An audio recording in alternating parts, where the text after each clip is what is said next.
فیض اسی کو ملے گا جو ان سے وابستہ رہے گا، جو ان سے کٹے گا، جو ان سے دور ہوگا، اس کے لیے اللہ تعالیٰ نے اعلان فرما دیا ہے من عاد لی ولیا فقد آذنتہ بالحرب، جو میرے ولی سے دشمنی کرے گا میں اس کے لیے اعلان جنگ دیتا ہوں۔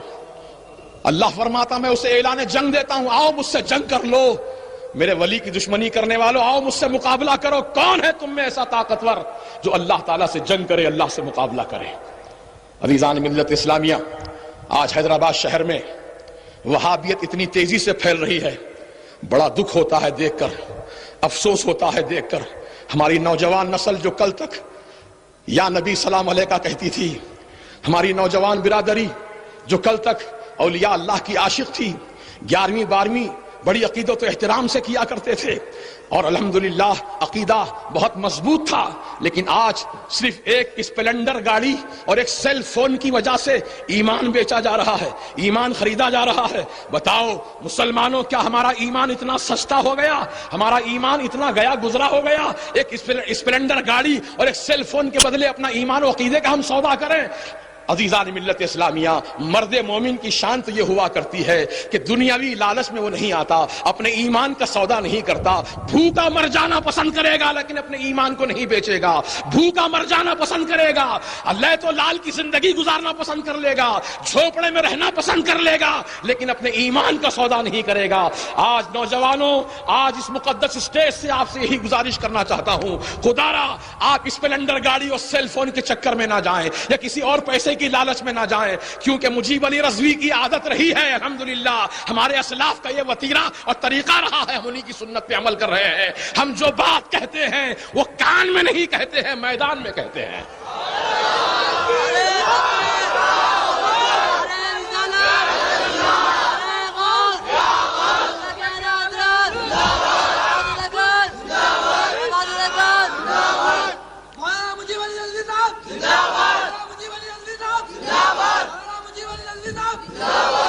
دیکھیے،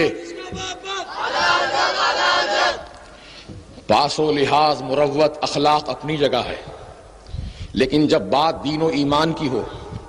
جب بات عقیدے کی ہو، تو وہاں پاس و لحاظ، مروت، اخلاق، کردار کا مظاہرہ نہیں کیا جائے گا، بلکہ جو بات حق ہے اس کو بیان کیا جائے گا۔ یہی ایمان کا تقاضا ہے، یہی ایمانیات کے اصول ہے۔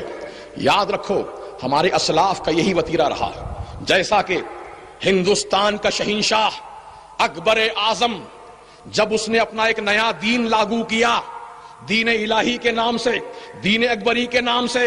تو عزیزان ملت اسلامیہ اس وقت، اس دور میں جو مجدد تھے سیدنا شیخ احمد فاروقی سرہندی علیہ رحمت و رضوان، وہ اپنے گھر کے تنہائی میں نہیں جا کر بیٹھ گئے، گوشہ نشین نہیں ہو گئے، ہم کو کیا کرنا ہے اس کا معاملہ ہے وہ جواب دے گا کہہ کر خاموشی اختیار نہیں کی، بلکہ آپ سینہ سپر ہو گئے اور شہنشاہ وقت کے خلاف آپ نے ٹکر لی، ہر طرح کی مصیبت کو برداشت کیا لیکن حق کی آواز کو بلند کیا۔ یہی ہمارے اسلاف کا وتیرہ رہا ہے، یہی ہمارے اسلاف کی سنت رہی ہے۔ سیدنا امام احمد بن حنبل رحمت اللہ تعالی علیہ کی ننگی پیٹھ پر کوڑے برسائے گئے ہیں صرف حق بات کہنے کی وجہ سے۔ عزیزان ملت اسلامیہ، آج ہماری اسلاف کی تاریخ کو ہم فراموش کر رہے ہیں اور ہم مصلحت کا شکار ہو رہے ہیں۔ ارے دین میں مصلحت جائز ہوتی امام حسین شہید نہ ہوتے، دین میں مصلحت جائز ہوتی سیدنا علی اکبر کی جوانی لوٹتی، دین میں مصلحت جائز ہوتی تو سیدنا علی اصغر کی شہادت واقع نہ ہوتی۔ ان تمام مقدس نفوس قدسیہ اہل بیت اطہار نے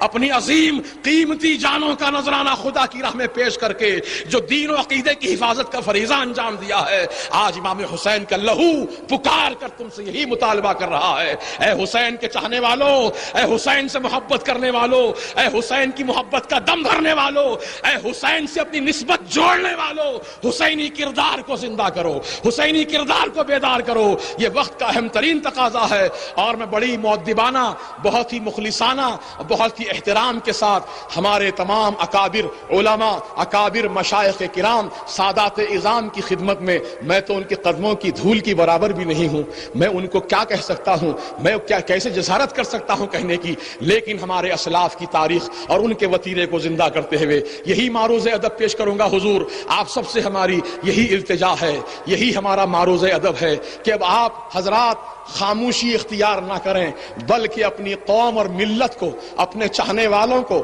اپنے حلقہ ارادت میں داخل ہونے والوں کو یہ پابند کر دیں اور اس بات کا ان سے عہد لے لیں کہ زندگی بھر سنی صحیح العقیدہ بن کے رہیں گے، کسی بدعقیدہ جماعت سے اپنا تعلق نہیں جوڑیں گے، کسی بدعقیدہ جماعت سے اپنا کوئی رشتہ نہیں جوڑیں گے، اس کی دعوت نہیں کھائیں گے، اس کے گھر کا پانی نہیں پیئیں گے، اگر وہ بیمار پڑ جائے تو اس کی تیمارداری نہیں کریں گے، اگر وہ مر جائے تو اس کے جنازے کی نماز نہیں پڑھیں گے، اس کے جلسوں کے اسٹیج کی ہم زینت نہیں بنیں گے۔ یہ تمام باتوں کا عہد لے لے تاکہ قوم برباد ہونے سے بچ جائے، یہ ملت تباہ ہونے سے بچ جائے۔ ہم آپ سے یہی معروض ادب پیش کرنا چاہتے ہیں، خدا را اپنی برباد ہوتی ہوئی قوم کو بچا لو۔ اے سادات کرام، آپ کی بارگاہ میں ہمارا معروض ادب ہے، اپنی قوم کو بچا لیجئے، آپ کے نانا جان کی اس امت کو تباہی سے بچا لیجئے، آپ کے نانا جان کی پیاری امت کو بچا لیجئے۔ اس امت کو بچانے کے لیے میرے آقا پیٹ پہ پتھر باندھے تھے، اس امت کو بچانے کے لیے میرے آقا اپنے گھر میں ایک مہینے تک چولہا نہیں جلائے تھے،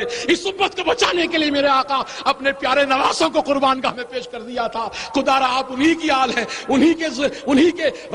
انہی کا خون آپ کی مقدس رگوں میں دوڑ رہا ہے۔ خدا را آپ اپنے نانا جان کا واسطہ، آپ کے نانا جان کا واسطہ، جد کریم کا واسطہ، حسنین کریمین کا واسطہ، خدا را اپنی اس قوم پر رحم کھائیے، اپنی قوم کو بچا لیجئے، اپنے دامن کرم میں سمیٹ لیجئے۔ اور اگر جس طرح کوئی مرغی کے بچے کو حملہ کرنا چاہتا ہے تو مرغی دوڑ کر آتی ہے، اپنے پروں کو کھول کر اپنے بچوں کو سمیٹ لیتی ہے، اپنی جان کی پرواہ نہیں کرتی، اپنے بچوں کو بچانے کی فکر کرتی ہے۔ یہ اللہ تعالیٰ نے ایک مخلوق کے اندر وہ صفت کو پیدا کر دیا ہے۔ ہم تو اشرف المخلوق ہیں، اشرف المخلوق ہیں، اعلیٰ نسل ہے، اعلیٰ کردار ہے، اعلیٰ اخلاق ہے۔ ماشاءاللہ ہم یہی امید رکھتے ہیں کہ الحمدللہ ہماری جو بچی کچی قوم ہے کم از کم ان کے ایمان و عقیدے کی حفاظت کا ہم کچھ انتظام کریں اور ان کو تباہ و برباد ہونے سے بچا لیں۔ نعرہ تکبیر، اللہ اکبر، نعرہ رسالت، یا رسول اللہ، نعرہ غوث، یا غوث، اللہ کے اعلیٰ حضرات، زندہ باد، عبادت اکبر، زندہ باد، عبادت اکبر، زندہ باد۔ عزیزان محترم،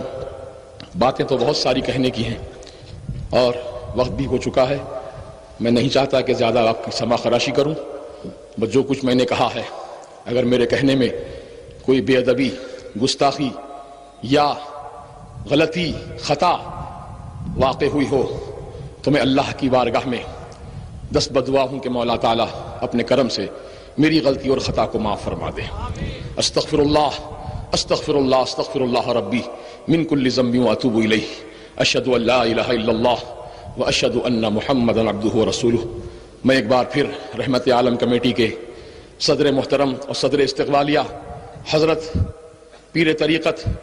سید شاہ اسرار اللہ حسینی صاحب قبلہ رضوی المدنی، جو اسی